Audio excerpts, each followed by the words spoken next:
Today on Barely Homesteading, we're going to work on an indoor project. We're going to be doing some lid racks for our kitchen cabinet to hold the lids of our pots and pans.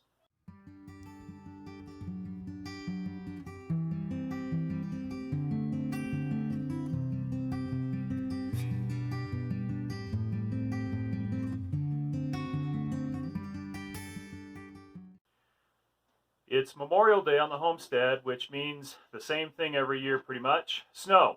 We got about an inch of snow yesterday. So today we're going to start off in the garage and wait for the snow to melt and warm up a little bit before we get some outdoor projects done. And what we're going to be working on today is a rack to hold pot lids or skillet lids in our kitchen cabinets. And these racks are going to be pretty simple. Basically, we've got a thin piece of oak. We're going to put some spacers on the back, build up some spacers. We're going to attach these to the inside of the cabinet doors, and then the lids will be able to fit behind them and be out of the way. So I've already cut the oak pieces to length. I'm going to sand them because these actually have some finish on them. I'm going to sand them. I'm going to cut the spacers out of some scrap oak that I've got. Set those to glue, then we'll stain it and attach them. So it'll be a fairly quick project.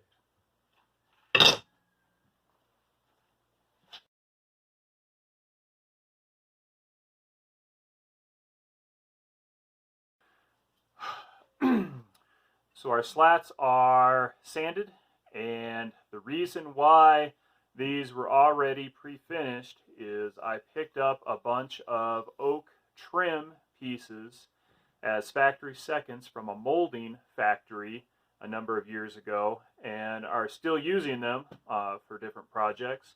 And so these came pre-finished. Normally I would keep the finish on, but because I want to try to match the stain of the cabinets up in the kitchen, I want to sand through that finish so that I can stain it and try to get as close to the cabinet stain as possible. Now we're going to cut the spacers. Alright, so we've got our spacers cut. I'm going to cut all of these in half because I want them to sit like this. So I'm going to be able to cut them in half and get twice the number of spacers. So we're going to move over to the bandsaw to do that. I've set up a quick fence on the bandsaw that is the width of the slat for the lid rack. I'm going to cut all of these spacers in half.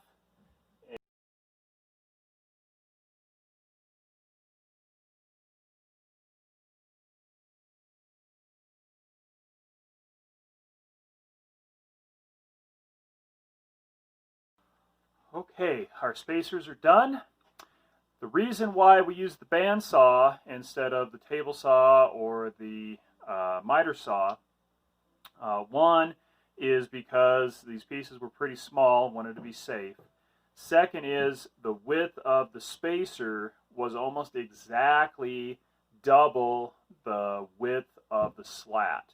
And so I wanted a very thin cut to not remove too much material, and so the bandsaw was perfect for that. Alright, so to start with, we're going to take two of the spacers, glue them onto the back of our slat, and then we're going to take that up once it dries and see how the spacing is for the lids and if we need to add another spacer or if that's going to be enough. Alright, can you take two of these and stack them up at the ends of each of those? Put just a little bit of glue on.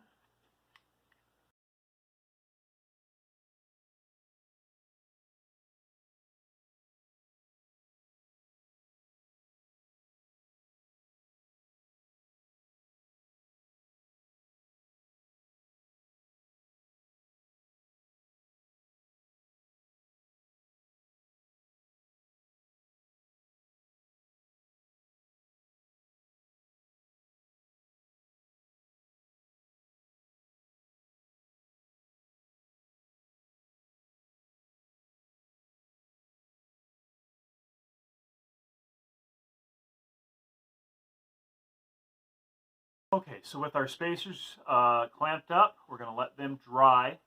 Like I said, I've got 2 extra spacers if I need to make it a little bit deeper for an extra wide pot lid, but I think that with just the 2 spacers, this is going to be good enough. So while this is drying, we're going to go work on another project. So we'll be back shortly. Okay, so we've let the glue dry all morning, and the little bit that leaked out seems pretty dry.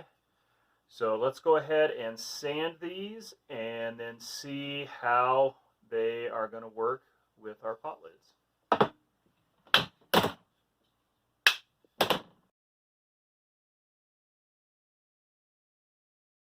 All right, now we're going to counter drill these. I've got a piece of scrap here just because these spacers are going to sit flat on the bed of the drill press.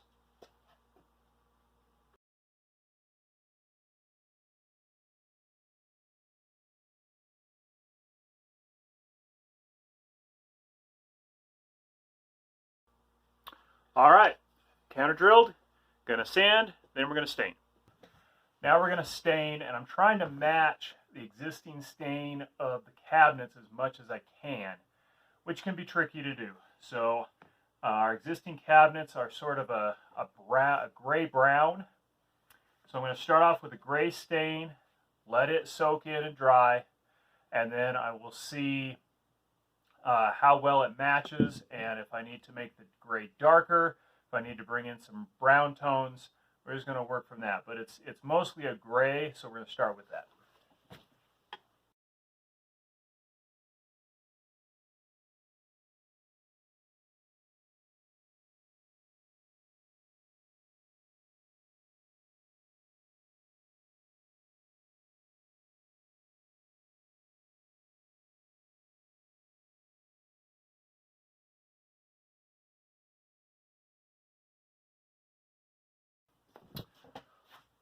Okay, first coat of stain is on.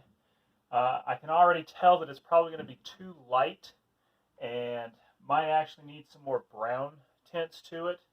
Going to let it soak in quite a while, probably 20-30 minutes. I'll wipe it down, let it dry, and then we'll see how well it matches and figure out where to go from there. All right, so we've got the stain matched pretty well. It's not an exact match, but it never is going to be. I think this is going to be close enough to move on. Okay, so 2 coats of polyurethane later, and we have the racks done. I've got them sort of temporarily clamped in place just so that we can make sure that everything is adjusted properly and that all of the lids are going to fit as we want.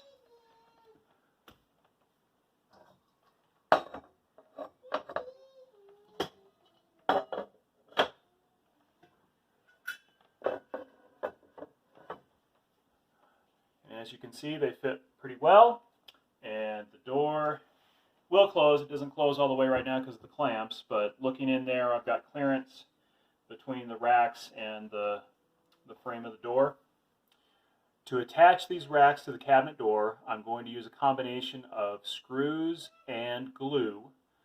The glue is going to be the primary means of holding these on. The doors are not very thick, and so I don't want the screws just aren't going to grab very much, and I'm afraid that if I put the screws too deep in, that they'll start to poke through the front side of the door.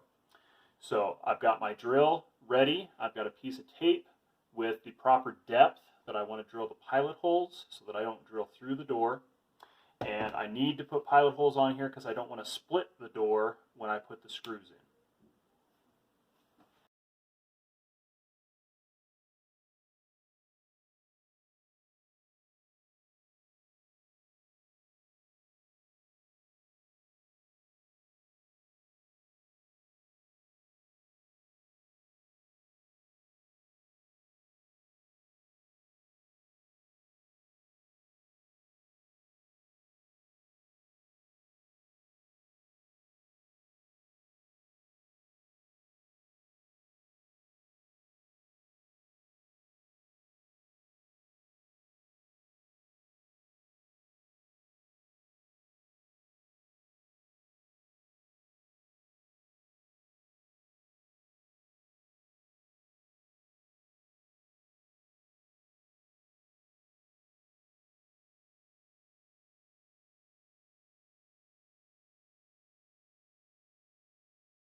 All right, all done. Racks are in.